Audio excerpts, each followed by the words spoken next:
हितोपदेश अध्याय 4। बुद्धि अति श्रेष्ठ हो।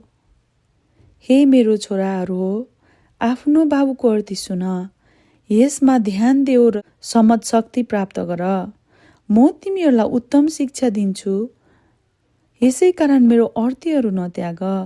जब म आफ्नो बुवाको घरमा एक ठिटो थिएँ, कलिले अवस्थाको र मेरी आमाको एकमात्र छोरो, उहाँले मलाई शिक्षा दिनुभयो र भन्नुभयो, तेरो पुरा हृदयले मेरो वचन पक्रिराख, मेरो आज्ञाहरू पालन गर र तँ जिउनेछस्।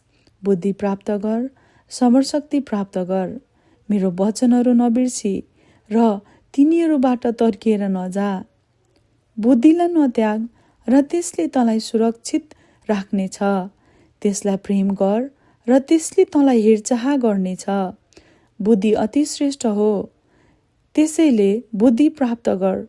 तँसँग भएका सबै कुराले मूल्य चुकाउनु परे तापनि समरशक्ति प्राप्त गर। त्यसलाई कदर गर र त्यसले तँलाई उच्च पार्नेछ।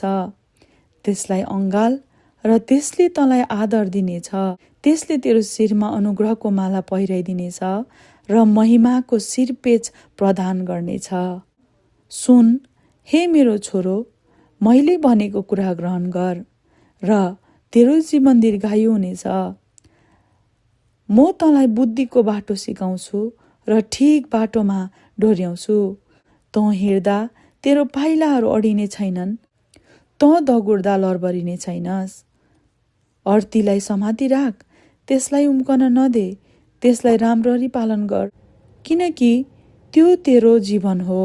दुष्टको मार्गमा खुट्टा नहाल अथवा दुष्ट मानिसको लालचमा नहिँड। त्यसलाई त्यागिदे, त्यसमाथि तेरो पाइला नराख, त्यसबाट तर्केर आफ्नै बाटो लाग।